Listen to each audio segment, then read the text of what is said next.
Hi అండి. అందరికీ నమస్తే. నా 'రావణ్ లవ్' పార్ట్ 34. నిజంగానా? నిజం బేబీ. కానీ బయటికైతే తీసుకుని వెళ్తున్నా కానీ నాకొక మాట ఇవ్వాలి. మరి ఇస్తావా? అని మత్తుగా అంటాడు. మాటనా? ఏమివ్వాలి? ఏంటి అంటే ఈ రోజు నైటు వద్దు, కాదు, చాలు అనే మాట నీ నోటి నుంచి రావద్దు. అది ఓకే అయితే ఇప్పుడు నేను బయటికి తీసుకుని వెళ్తానని లింక్ పెడతాడు విక్రమ్. ఆ మాటకు అను షాక్ అవుతూ మీరేమంటున్నారు? ఆ ఏమొద్దు. మీరు తీసుకువెళ్ళకున్నా ఏం కాదు. సైలెంట్ గా భోజనం చేసి పడుకోండి అని ఎలకగా అక్కడి నుంచి వెళ్తూ ఉంటే అను చేతిని పట్టుకుని లాగి తన ఒడిలో కూర్చోబెట్టుకున్నాడు. నీకు అర్థం కాలేదా బేబీ? అయినా మనం బయటికి వెళ్ళినా వెళ్ళకపోయినా ఈ రోజు మట్టికి జరిగేది అదే. కాదు కూడదు అన్నా కూడా జరిగేలానే చేస్తాను. అలా అంటావా లేక ఇలా అంటావా అని తనని పట్టుకొని అడుగుతాడు విక్రమ్. అను విక్రమ్ అయితే కోపంగా చూస్తూ లేదు లేదు, మీరు చీటింగ్ చేస్తున్నారు. ఇలా అయితే నేను మీతో మాట్లాడను అని అలకగా అంటుంది అను. నువ్వు అలిగినా ఏం చేసినా జరిగేది ఇదే. ఇప్పుడు బయటికి వెళ్దామా లేక ఇంట్లోనేనా అని తన చెవి దగ్గర అంటాడు విక్రమ్.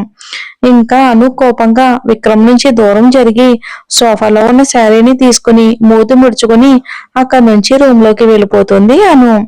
అను అలా అలకగా ఉండడంతో అనుని నవ్వుతూ చూస్తూ తన వెనకే రూమ్ లోకి వెళ్తాడు విక్రమ్. ఇంకా అను అప్పటికే వాష్రూమ్ లోకి వెళ్ళిపోయింది రెడీ అవ్వడానికని. విక్రమ్ తన కోసం బెడ్ మీదే వెయిట్ చేస్తూ ఉన్నాడు అను కోసం. విక్రమ్ ని అస్సలు పట్టించుకోకుండా డ్రెస్సింగ్ రూమ్ లోకి వెళ్తుంది. అబ్బో మామూలుగా లేదుగా అలక అని అనుకుని ఫ్రెష్ అవడానికి వెళ్తాడు విక్రమ్ కూడా. అనుకి బయట కోపంగా ఉన్నా కూడా లోపల మాత్రం విక్రమ్ ని తలుచుకుని సిగ్గుతో బొగ్గలు ఎరుపెక్కుతాయి.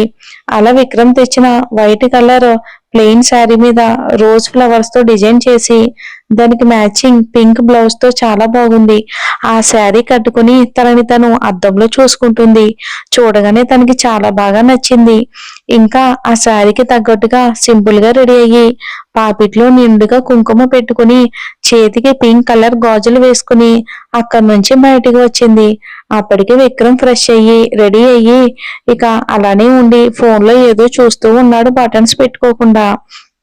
విక్రమ్ ని చూసి ఈయనెప్పుడు లేటే అని మనసులో అనుకుంటూ తను రెడీ అవడంతో ఇంకా సైలెంట్ గా విక్రమ్ మీద అలకతో బెడ్ మీదే కూర్చుని ఉంది అను. కానీ విక్రమ్ మాత్రం తనని ఏమాత్రం పట్టించుకోకుండా అలానే ఫోన్ చూస్తూ ఉన్నాడు. అలా ఒక 10 నిమిషాలు అయితే గడిచాయి. అయినా కూడా విక్రమ్ కదలడమే లేదు. ఇంకా అనుకి విసుకొచ్చి విక్రమ్ కి కొంచెం దూరంలో నిలబడి నేను రెడీ అయ్యాను అని చిన్నగా అంటుంది అను. సో వాట్, నేను రెడీ అవ్వలేదు అని సింగిల్ ఆన్సర్ ఇచ్చేస్తాడు విక్రమ్. మరి తొందరగా రెడీ అవ్వండి, ఇంకా ఏం చేస్తున్నారు? ఏం చేస్తున్నానా అని ఫోన్ ని పక్కన పడేసి తనని పట్టుకుని దగ్గరికి లాగాడు. ఎందుకే ఎందుకే నీకు అంత జలస్? నేను చూడటం లేదనే కదా ఓ కోపంగా ఉన్నావు? అయినా నీకేంటే, ఎలా ఉన్నా అందంగా ఉంటావు. ముందు ఈ బటన్స్ పెట్టు అని అంటాడు విక్రమ్. విక్రమ్ చూసే చిన్న చూపుకే బెదిరిపోతుంది అను. అలాంటిది తనకి అంత దగ్గరగా ఇంకలా మాట్లాడుతూ ఉంటే తనకి తెలియకుండానే ఏదో ఫీలింగ్ స్టార్ట్ అయ్యింది. ఏంటి ఆలోచిస్తున్నావు, పెట్టు అని తనని ఇంకా దగ్గరికి అదుముకొని అంటూ ఉంటే ఇంకను తప్పగా చిన్నగా విక్రమ్ బటన్స్ అయితే పెట్టడం స్టార్ట్ చేసింది ప్రేమగా. అది ఇలా చెప్పింది చేస్తే బాగుంటుంది, లేదంటే నేను ఏదో ఒకటి చెయ్యాలి అనిపిస్తుంది. ఇప్పుడు చెయ్యాలి అన్నా కూడా టైం లేదులే, కానీ పద, ఇక లేట్ అవుతుంది మనకు బయటికి వెళ్ళడానికి. మళ్ళీ లేట్ అయితే మనకి లేట్ అవుతుంది అని కొంటిగా అంటాడు విక్రమ్. ఆ మాటకి విక్రమ్ ఒక చూపు చూసి మళ్ళీ తల దించేస్తుంది అను.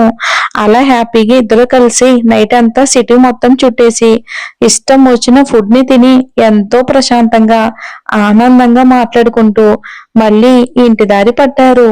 దారి మధ్యలో మాట్లాడుకుంటూ ఉండగానే మెల్లిగా నిద్రలోకి జారుకుంది అను. అలా ఇద్దరు ఇంటికి చేరుకున్నాక అను మంచిగా మత్తుగా నిద్రలో ఉండడంతో తనని ఎత్తుకుని రూమ్ లోకి తీసుకుని వెళ్ళాడు.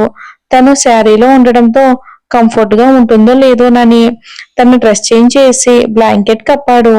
తనని చుట్టుకుని నిద్రలోకి జారుకున్నాడు విక్రమ్ మెల్లగా. ఇక నెక్స్ట్ డే మార్నింగ్ అన్నమాట. ఏదో వినసొంపుగా వినిపిస్తున్న గుండె చప్పుడుకి అప్పటి వరకు హాయిగా పడుకున్నాను మెలకు వచ్చి కళ్ళు తెరిచింది. తనని ఎంతో జాగ్రత్తగా పట్టుకుని పడుకున్న విక్రమ్ని చూసి చిన్నగా నవ్వుకుంది. అక్కడి నుంచి అక్కడి నుంచి లేచి ఫ్రెష్ అయిపోతుంది అను. తర్వాత విక్రమ్ కూడా రెడీ అయ్యి ఆఫీస్ కి వెళ్ళిపోయాడు. అనుకి ఇంట్లో ఒకరితో ఉండటంతో బోర్ కొట్టి సోఫాలో కూర్చుని టీవీ చూస్తుంది. వదినా వదినా అని ఇంట్లోకి వస్తుంది స్వీటీ. ఆ స్వీటీ ఇక్కడే ఉన్నాన్రా అని అను అనగాని, ఎక్కడున్నావా అని అను పక్కనే వచ్చి కూర్చుంది. వదినా ఈ రోజు మనం షాపింగ్ కి వెళ్దాం, ఈ రోజే ఇప్పుడే అని స్వీటీ అంటుంది నవ్వుతూ. ఇప్పుడు ఎందుకు స్వీటీ? ఎందుకేంటి వదినా? ఇంకో 2 వీక్స్ లో మా పెళ్లి, అలాగే ఇంకో 2 డేస్ లో నా బర్త్డే ఉంది. మరి ఈ 2 షాపింగ్ చెయ్యాలి కదా. మీ అన్నయ్యకి ఒక మాట చెప్పాలి స్వీటీ. ఎందుకు వదినా చెప్పడం? ఇంకో 2 అవర్స్ లో ఇంటికి వచ్చేస్తాం కదా. ఎందుకు చెప్పడం? అలా కాదు స్వీటీ, బయట సిచ్యువేషన్ అసలు బాగోలేదు. తెలియకుండా వెళ్తే మీ అన్నయ్య కోపడతారు. ఏం కాదు వదినా, నేను ఉన్నాగా, నేను చెప్తాలే. అలా కాదు స్వీటీ, ఒకసారి ఫోన్ చేస్తానని విక్రమ్ కి కాల్ చేసింది అను. కానీ విక్రమ్ మీటింగ్ లో ఉండటం వలన ఫోన్ లిఫ్ట్ చేయలేదు. కానీ స్వీటీ, మీ అన్నయ్య ఫోన్ లిఫ్ట్ చేయట్లేదు, ఇప్పుడు ఎలాగా? ఏం కాదు వదినా, నేను జీవన్కి చెప్తాను అన్నయ్యకి చెప్పమని. నువ్వు టెన్షన్ పడుకో, వెళ్ళి తొందరగా రెడీ అవ్వు అని స్వీటీ తొందర చేయటంతో ఇంకను తప్పగా రెడీ అయ్యింది. కానీ తన మనసు ఎందుకో ఏదో చెప్తుంది. తను ఇప్పుడు బయటికి వెళ్ళటం అంత మంచిది కాదు అని అలాగే ఆలోచిస్తూనే మళ్ళీ ఫోన్ చేసింది విక్రమ్ కి. అయినా కూడా విక్రమ్ ఫోన్ లిఫ్ట్ చేయలేదు.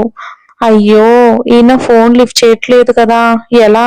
మళ్ళీ ఆయనకి తెలియకుండా బయటకు వెళ్తే ఏమంటారో ఏమో అని టెన్షన్ గా ఆలోచిస్తూ కిందకి వస్తున్న తనకి, ఏంటో వదిన ఇంత లేటు, తొందరగా పద అని స్వీటీ తొందర చేస్తుంది. తప్పక స్వీటీ వెంటే బయట అడుగు వేసింది అను. విక్రమ్ లేకుండా ఇద్దరూ కలిసి స్వీటీ కార్ దగ్గరకు వెళ్తూ ఉంటే సెక్యూరిటీ అంతా కూడా అనుని అడ్డగించి, మేడం సార్ లేకుండా బయటికి వెళ్ళడం అంత సేఫ్ కాదు మేడం, కావాలంటే మేము మీతో పాటు వస్తామని అక్కడ ఉన్న సెక్యూరిటీ హెడ్ అంటాడు వినయంగా. స్వీటీ అనుకి చెవిలో, వదినా ఈ సెక్యూరిటీ మనతో వస్తే మనం ఫ్రీగా ఉండలేము, ఎలాగోలా వీళ్ళని ఇక్కడే ఆపేసే ప్లీజ్ వదినా అని రిక్వెస్ట్ చేస్తూ అంటుంది స్వీటీ. కానీ స్వీటీ, వీళ్ళు మన మంచి కోసమే కదా, ఎందుకైనా మంచిది, మనతో పాటే రానివ్వు అని అనగానే, వదిన అలా అంటావేంటి? అయినా నేను అన్నయ్యకి చెప్తానని చెప్పానుగా, నా మీద నమ్మకం లేదా? సర్లే, నా మీద నమ్మకం లేకుంటే అలాగే రానివ్వు అని మూతి ముడుచుకుని అంటుంది స్వీటీ. స్వీటీ ఫీల్ అయ్యింది అని బాధగా, సర్లే స్వీటీ, వద్దు అని చెప్తానులే, మనమే వెళ్దాం అని అంటుంది. సెక్యూరిటీతో మీరెవరూ మాతో రావద్దు, మేము సేఫ్ గా వెళ్ళొస్తాము, మీ సార్కి నేను చెప్పను, మీరేమీ భయపడకండి అని అంటుంది.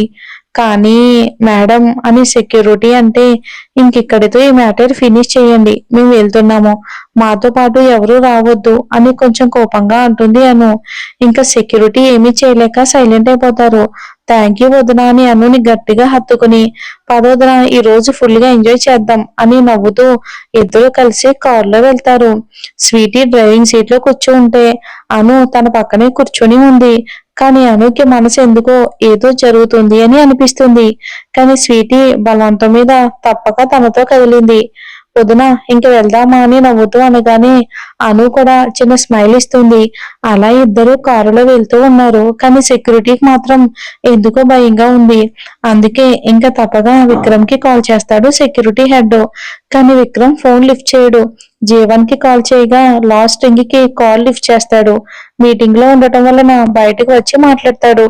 సెక్యూరిటీ నుంచి అవటంతో, హలో, నేను సెక్యూరిటీ హెడ్ ని సార్ అని చెప్పి అక్కడ జరిగింది చెప్తాడు ఆ సెక్యూరిటీ.